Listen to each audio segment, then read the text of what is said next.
23 December 2025. பார்வை ஒன்றே போதும், கவலை காணாமல் போகும். எழுதியவர் சகோதரர் எஸ்.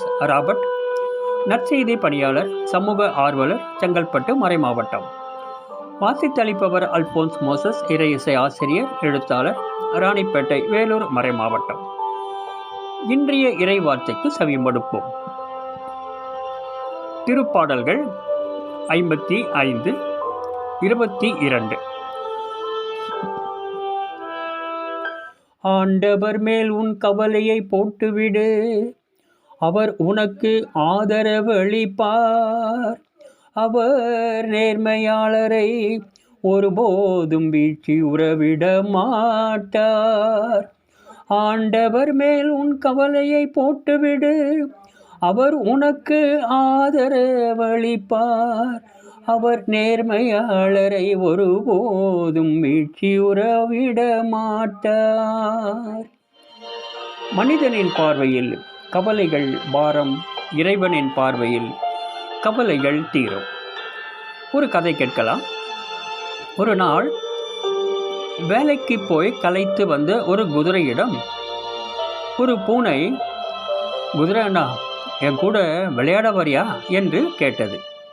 அதுக்கு அந்த குதிரை, எஜமானனோடு இன்னைக்கு ரொம்ப தூரம் ஓடி வந்தனால களைப்பாக இருக்குதுப்பா, என்னால் இன்னைக்கு வர முடியாது, நாளைக்கு வேணா வரேன் என்று சொன்னது. இதை கேட்ட பூனை வேகமாக சென்று ஒரு பசுமாட்டிடம், முதலாளியே தன்னை அதிகமாக வேலை வாங்குறாராம், குதிரை என்கிட்ட சொன்னிச்சு என்று சொன்னது. இதை கேட்ட அந்த பசுமாடு தன்னை மேய்க்கும் மேய்ப்பனிடம், குதிரையை அதிகமாக எஜமான் வேலை வாங்கிறதுனால குதிரை மந்தையை விட்டு இன்னைக்கு வெளியே ஓட போகிறதா எனக்கு தகவல் வந்திருக்கு என்று சொன்னது. இதை கேட்ட மேய்ப்பன் வேகமாக சென்று அந்த வீட்டு ஓனரிடம், ஐயா, நீங்கள் வளர்த்த குதிரை உங்களுக்கே துரோகம் செய்து இன்னைக்கு வீட்டை விட்டு ஓட போதாம், கவனத்தில் வச்சுக்கங்க என்று கூறிவிட்டு தன் மந்தைக்கு திரும்பிவிட்டான். இதை கேட்ட வீட்டு எஜமானன், நான் வளர்த்த குதிரை எனக்கே மோசம் செய்கிறதா?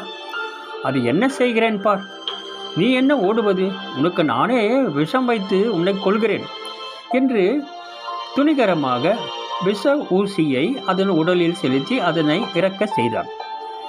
இந்த கதையில் குதிரை எந்த தவறும் செய்யவில்லை. ஆனால் தன் கவலையை பிற உயிரினம் பூனையிடம் பகிர்ந்தது, அதுதான் தவறு. இதுவே ஒரு தவறான ஒரு பெரிய விளைவை ஏற்படுத்தி விட்டது. இப்படித்தான் நம்மோடு இருப்பவர்களே ஒன்றுக்கு இரண்டாக இல்லாதது பொல்லாதது எல்லாம் இட்டுக்கட்டி நம்மை குழி வெட்டி நம்மை புதைக்க காத்து கொண்டிருப்பார்கள். நமக்காக குழி வெட்டி புதைக்க காத்து கொண்டிருப்பார்கள். ஆகவே நாமும் நம்முடைய கவலைகளை சக மனிதர்களிடம் சொல்வதை விட, சுமை சுமந்து சோர்ந்திருப்போரே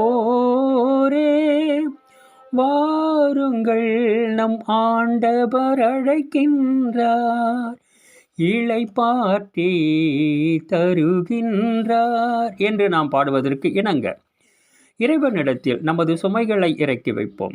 இறைவன் தாமே நமக்கு நல்ல மன அமைதியையும் அச்சுமைகளை விட்டு வெளியே வருவதற்கான வழிகளையும் நமக்கு நிச்சயமாக தருவார். அதைத்தான் திருப்பாடல்கள் 55, 22 வசனத்திலே பார்க்கிறோம். ஆண்டவர் மேல் உன் கவலையை போட்டுவிடு, அவர் உனக்கு ஆதரவளிப்பார். அவர் நேர்மையாளரை ஒருபோதும் வீழ்ச்சிவிட மாட்டார் என்ற திருவிவிலிய வசனம் நமக்கு இதை வெளிப்படுத்துகிறது. சிந்தனை செய்வோமா? மனிதர்களிடம் நம்முடைய கவலைகளை சொல்வதை பார்க்கிறோம். இறைவன் பாதத்தில் அமர்ந்து அவரிடம் சொல்வது மேலானது. நிச்சயமாய் இறைவன் நமக்கு நல்ல பாதையில் வழி நடத்துவார். நமது சுமையான பாரங்களை பிறரிடம் புலம்ப வேண்டாம். பதில் தரும் இறைமகன் இயேசு நமது பக்கத்திலே உண்டு. இறை அன்னை வழியாக இறை இயேசு உங்களை ஆசீர்வதிப்பாராக. ஆமன். செய்தி பகிர்வு. நற்செய்தி இயக்கம். தொடர்பு எண் 99 40 37 43 20, 90 03 11 23 85, 90 42 88 99 58.